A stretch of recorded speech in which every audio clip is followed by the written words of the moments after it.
bienvenue dans Racontez-moi une histoire, votre nouvelle rubrique de l'émission Les Rendez-vous économiques, l'émission qui donne la parole aux entrepreneurs et aux porteurs de projets. Donc Racontez-moi une histoire, c'est faire intervenir un entrepreneur, une entrepreneur qui va permettre de venir raconter une pépite. Alors soit un vécu entrepreneurial, on va le voir avec Marie-Cécile de Castellan dans quelques secondes, soit une expérience client, en tout cas quelque chose qui va pouvoir inspirer un maximum de personnes et en tout cas toujours aussi en mettant, et c'est le but de l'émission, l'humain.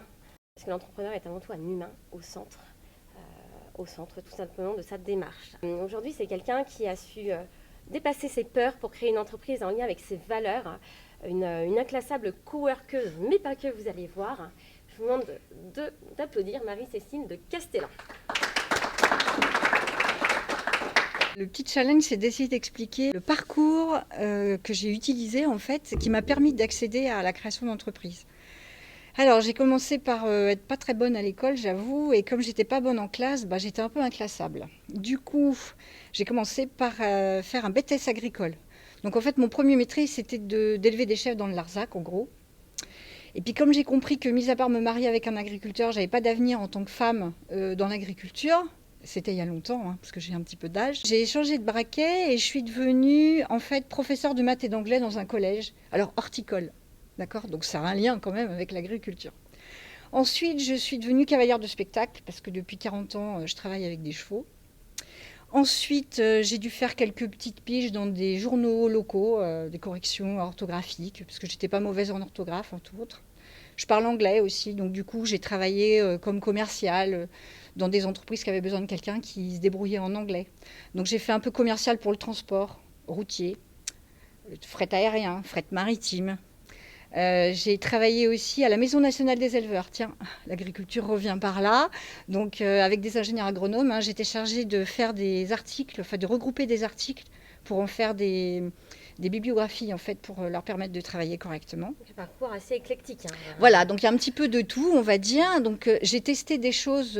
Alors, c'est la vie, J'ai pris les opportunités, en fait, qui se présentaient. Voilà. Et Marie, j'aime bien parce que tu as été cavalière.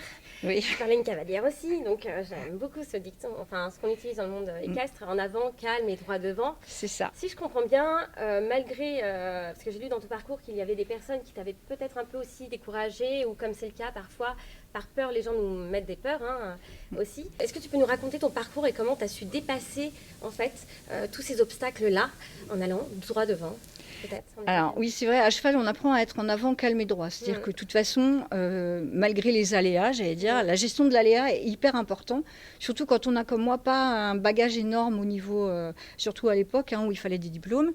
Donc il faut faire, j'ai besoin de faire, donc, et de rencontrer des gens, c'est indispensable. C'est pour ça que j'ai navigué, alors j'ai dû faire une quinzaine d'entreprises en tant que salarié. J'ai déménagé une quinzaine de fois aussi. Et pour aboutir en Vendée et créer donc une première entreprise en assistanat de direction bilingue, puis cet espace de coworking là à La Roche-sur-Yon. D'où est né justement, qu'est-ce qui t'a permis de créer, quelles sont les valeurs qui t'ont amené vis-à-vis de ton parcours à créer J'ai un bureau? Alors d'abord c'est la rencontre avec plein de gens, ça c'est indispensable dans mon existence, j'ai besoin d'apprendre, de faire et de rencontrer des gens. Et pour rencontrer des gens, quand j'ai commencé à créer la première entreprise, en fait, je me suis mis dans un réseau, le réseau BGE, peut-être ça vous parle. C'est un réseau d'assistance à la création d'entreprise, dans lequel je suis toujours. Ils ont créé une couveuse, je suis présidente de la couveuse entreprise, d'accord.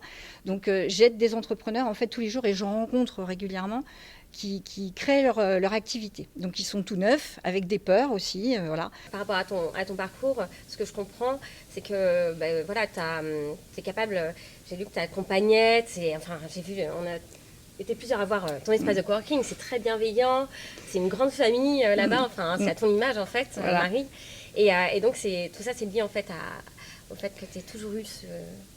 Oui, en fait, alors j'ai des tendances maternantes. Alors, quand on travaille avec des chevaux, c'est un peu ça aussi. Je suis maman aussi. Je commence à vieillir aussi, donc j'ai un minimum d'expérience.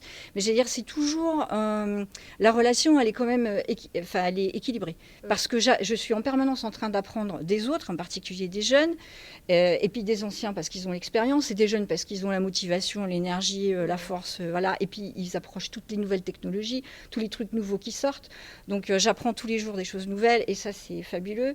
Et en fait, dans un espace comme ça sert à quoi? Ça sert à abriter des 100 bureaux fixes, D'accord, des itinérants, des gens qui ne savent pas où travailler ailleurs qu'au café, au milieu des gens qui bavardent sur le Covid, ou la Covid, pardon, et autres, voilà, en refaisant le monde. Donc ça héberge des gens qui ont besoin d'un espace pour travailler, accueillir leurs clients, leurs fournisseurs. Mais aussi, on a des services administratifs, bien sûr. Je dépile des piles de papier pour certains. Je leur apprends aussi à gérer la paperasserie qu'ils croient...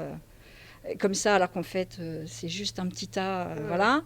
Donc, et c'est un système de réseau aussi, où les gens peuvent trouver de l'information, de la formation et des gens pour les aider, parce que souvent on a un métier, et puis après on s'entoure d'autres personnes qui ont des métiers connexes et qui vous permettent de mieux fonctionner. Il n'y a pas de chose impossible à ceux qui sont persévérants et qui savent s'entourer. Exactement, et tout s'apprend dans l'absolu. Voilà. Donc en tout cas, Marie, où est-ce qu'on peut te retrouver? Alors, je suis sur LinkedIn, je suis sur Facebook aussi, j'ai un site internet, j'ai-un-bureau.fr, je crois, sur lequel vous allez retrouver les photos des bureaux et surtout les plannings des bureaux pour voir si c'est occupé, pas occupé, voilà. Après, il faut m'envoyer un petit mot pour réserver pour l'instant. Donc envoyez tous un mot à Marie, il n'y a pas de souci. En tout cas, merci beaucoup, je crois qu'on peut vraiment l'applaudir. Merci à toi Aurélie. Merci beaucoup.